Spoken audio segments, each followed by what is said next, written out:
มีคลิปบอยมาออยมือบัดนะเกิดอย่างหน้าตัวสดับซันบัดเอ้ยตอนนี้ก็เปิดกันแล้วนะกูอยากจะฝากพวกมึงหน่อยเวลานะมึงอย่าลืมนับด้วยนะเวลาเท่าไหร่ก่อนหน้าเนี้ยบอกว่ากี่ชั่วโมงอะไรกี่ชั่วโมงเนี่ยมึงอย่าลืมนับเวลาด้วยนะฮะกูอยากรู้เหมือนกันว่าปัญญาพวกมึงมีแค่ไหนเอาละครับแม่ปุ้นหลังจากที่บอยคเมกรอมเขาได้พูดไว้ว่าการสู้รบในครั้งนี้นะฮะจะต้องนับเวลาด้วยนะครับบอยนับเวลาไปนะเดี๋ยวคนไทยจะนับ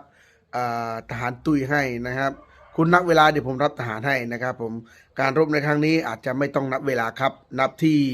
กำลังพลนะครับนับที่เสนานุภาพนะครับบอยไม่ต้องมานับเวลาหรอกนู่นไปนับทหารเขมรที่ตุ้ยนู่นรบคณีโอยโมรบจับเวลีเธอยังก็รถแข่งกีฬากีรบคณีกี่มันแข่งกีฬาเว้ยอาบุจุโอ้หยาบเหม็นมึนยกลึกอ้อยเวียเลยบอยหยาบกำมันน้ำเงินคอกอม